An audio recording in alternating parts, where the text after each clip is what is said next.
Olá, eu sou Raul Ferraz e você está assistindo o videocast Habeas Data no portal de O Liberal. Hoje temos a honra de entrevistar a doutora Lia Daniela Lauria, advogada, doutora em Direito de Família, que vai falar sobre o tema ameaça de violência doméstica como impeditivo da guarda compartilhada. Olá, doutora Lia, como vai? Olá, doutor Raul Ferraz. Olá, os internautas que estão assistindo. Obrigada pelo convite. Doutora Lia, o Código de Processo Civil diz que quando houver risco de violência doméstica, o juiz poderá indeferir, a guarda compartilhada. Essa regra vale para ambos os cônjuges? Sim, para ambos os cônjuges desde 30 de outubro de 2023, tá? Porque a Lei 14.713 é recente, agora é de 30 de outubro de 2023. E ela veio para educar a família como um todo, entendeu? Para a proteção dos filhos, para que evite a violência doméstica e familiar. Porque o Código Civil, a regra é guarda compartilhada. Sim. Então, se tiver indícios ou provas de violência, o juiz vai ter que analisar o caso. Então, quando é guarda compartilhada é a regra geral. A guarda unilateral é a exceção. No caso que nós estamos falando, é a exceção na hipótese de ameaça de violência doméstica. Sim, de ameaça ou de prova, né, porque ela modificou 2 artigos, um do Código Civil e um do Código de Processo Civil. Quais foram os artigos que foram modificados? Tá. O do Código Civil já existia o 1584, parágrafo 2º, e ela acrescentou que esse parágrafo 2º ele diz que a guarda deve ser compartilhada. As exceções é quando um dos genitores diz que não gostaria de ser guardião, então já estava isso no Código. E acrescentou o final desse parágrafo, que diz, ou quando houver indícios de violência doméstica, ou elementos que evidenciam a probabilidade de violência doméstica ou familiar. E o Código de Processo Civil, ele foi acrescentado o artigo 699-A. Tá, que só tinha o 699. O 699-A, ele dá o procedimento que o juiz tem que fazer, que é, ele vai indagar na audiência de mediação, o juiz tem que indagar as partes e ao Ministério Público se há risco de violência doméstica e familiar. E ele vai conceder um prazo de 5 dias, para que juntem as provas ou o indício, né, dessa violência. Então, hoje existem 2 hipóteses da guarda não ser compartilhada. Sim. Ou porque um dos pais abre mão da guarda, muito bem, ou na hipótese de violência ou ameaça de violência doméstica. Sim, comprovado, com indícios que o juiz analisa. Sim. Né? Essa violência doméstica que se refere o Código Civil e o Código de Processo Civil são as hipóteses previstas na Lei Maria da Penha? Também, eu já tenho assistido alguns doutrinadores falando que é só contra os filhos, no meu entendimento, não. Por quê? Por que eu digo também? Porque a lei que prevê a violência doméstica e familiar contra a criança e adolescente é outra, tá? Mas a Maria da Penha não prevê a violência doméstica e familiar contra a mulher? Sim. Que são as 5 formas de violência: violência física, sexual, psicológica, moral e patrimonial. Então, essas formas de violência contra a mulher, sim, estão amparadas também.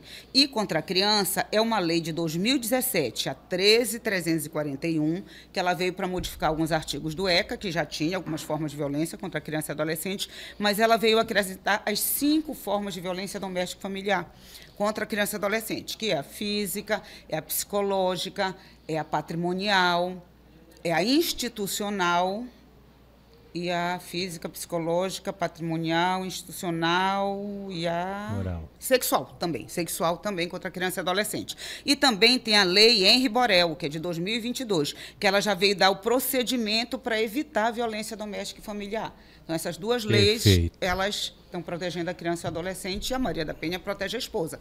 E o marido também, se por acaso foi ele que sofreu violência, está no Código Penal, né? Calúnia, difamação, injúria são formas de violência moral. Então, existe aí um entendimento, pelo que a senhora está dizendo, dos tribunais ou da doutrina, de que mesmo que a violência seja apenas contra a mulher ou contra o marido, é possível que o outro cônjuge perca a guarda compartilhada. É assim, é uma lei muito nova. Nós ainda não temos nenhuma decisão de tribunais e precisa regulamentar, porque esse indício é que é o problema. Mas o próprio preâmbulo da lei, ele fala de violência doméstica ou familiar que envolvam o casal ou os filhos. Então, todos podem ser vítimas dessa violência, principalmente as crianças, com certeza. Principalmente as crianças, mas não só. Eu acho que ainda não tem nenhum caso concreto sobre isso, porque é uma lei recente, né? Ainda vai ter que vir algumas decisões nos nossos tribunais para regulamentar um pouco. Certo, perfeito. A lei fala de indícios. O que poderia caracterizar indício de violência doméstica? Essa questão, a gente sabe que é controvertida, porque indício e prova são coisas muito diferentes, né? E aí surge essa polêmica. O que é que a senhora tem a falar sobre isso? Pois é, indício é a probabilidade de existência de algo. Ninguém pode trabalhar só com abstrato. Por exemplo, uma ação de guarda, ela é dentro do Poder Judiciário que ela corre. E geralmente tem um estudo social, tá? Por uma equipe multidisciplinar, com pedagogos, psicólogos, às vezes assistentes sociais. Então, um laudo psicológico ali pode ser um indício, provando, dizendo, pelo menos afirmando que há indícios de violência doméstica e familiar. Entendeu? Mas tem muitas formas, é isso que eu acho que vai ter que ser apurado, porque quando há uma prova contundente, né, uma sentença da Maria da Penha, que a Maria da Penha você faz o BO, mas depois tem um procedimento todo para ser apurado. Aí é uma prova. Agora, os indícios, eu acho que ainda vai ter que ser bastante estudado isso. Como é que os juízes vão decidir isso? Vai ficar muito a critério do juiz em determinar se aquele indício é forte o suficiente para aplicar ou não a regra. Sim. Às vezes conversas de WhatsApp, com muita injúria, com muito bullying contra a criança mesmo, um pai que às vezes ofende a criança de alguma forma. Tem muitas formas assim, mas a gente tem que analisar direitinho, porque a regra é os pais serem guardiães, os pais protegerem os filhos, não serem violentos, né? Hoje em dia a gente percebe que existe muita violência contra a mulher e contra os filhos, né? Sim. E isso tem que ser combatido de forma veemente, porque às vezes a violência entre o casal reflete nos filhos, porque os filhos nem sempre é uma violência direta contra o filho ou os filhos, mas eles presenciam aquela violência contra a mãe ou contra o pai e que pode afetar, evidentemente, na educação deles. Né? Isso é muito corriqueiro nas causas de família. E a senhora milita nessa área há muito tempo. Muitos anos. Pode falar disso tudo com maestria. Mas uma outra questão muito comum, doutora Lia, é que às vezes as partes, no afã de produzir prova contra o outro, acaba se excedendo e até, aspas, fabricando fatos que não ocorreram e usam para isso o famoso BO, boletim de ocorrência, né? Muitas vezes a gente se depara com boletins de ocorrência que narram fatos que são inexistentes ou que não são verdadeiros ou que não correspondem à realidade. O que é que pode acontecer com quem tenta produzir uma prova através de um boletim de ocorrência que não corresponda à realidade? Pois é. Que é muito comum nas causas de família e especialmente aí na questão de guarda. Pois é. Então, existem 2 crimes que você pode responder, que é comunicação falsa de crime e também denunciação caluniosa. Se houver toda a instauração, o procedimento, tudo, você vai responder por denunciação caluniosa. Isso criminalmente. Existe civilmente, você também vai responder. Tá? Tem casos que o juiz condena a mulher a pagar aluguel, porque o homem foi afastado do lar por um BO. Porque a Lei Maria da Penha, gente, é uma lei linda, que muitas mulheres perderam a vida para que essa lei existisse. Não vamos banalizar essa lei. Só façam o BO quando existir realmente a violência doméstica e familiar. Não para você conseguir a guarda do seu filho, para o pai perder a guarda, ou para a mãe perder a guarda, ou para tirar o marido da casa. Não façam isso, porque vocês vão responder criminalmente, civilmente. Pode responder por dano moral, pode responder por pagar aluguel para o outro que você retirou da casa. Tem muitas formas, entendeu? Além de criminalmente, né? Porque uma denunciação caluniosa é muita responsabilidade. Você responder por um crime que você moveu o Poder judiciário de uma coisa que não existia. Então, você vai ter muitas responsabilidades civis e criminais para responder. Então, só faça um BO se ele for verdadeiro, porque vai ser apurado. A Lei Maria da Penha, que eu digo que é uma lei linda e necessária para o país que a gente vive, com tanta violência contra a mulher, basta a palavra da mulher.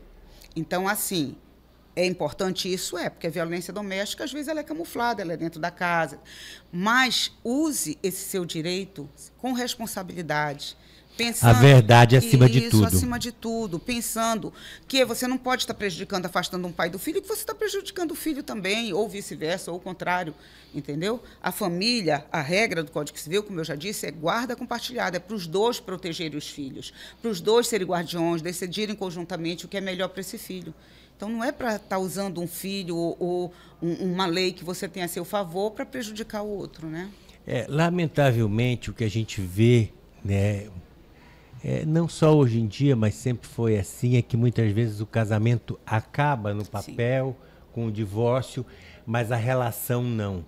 Então, sobra mágoa, sobra ódio, sobra uma série de sentimentos negativos que continuam ali presentes e são transferidos para a relação, sim, com os filhos, sim, infelizmente. Sim. Então, minha opinião é de que até para se divorciar é necessário ter muita responsabilidade. Eu não sei se a senhora concorda comigo. Concordo.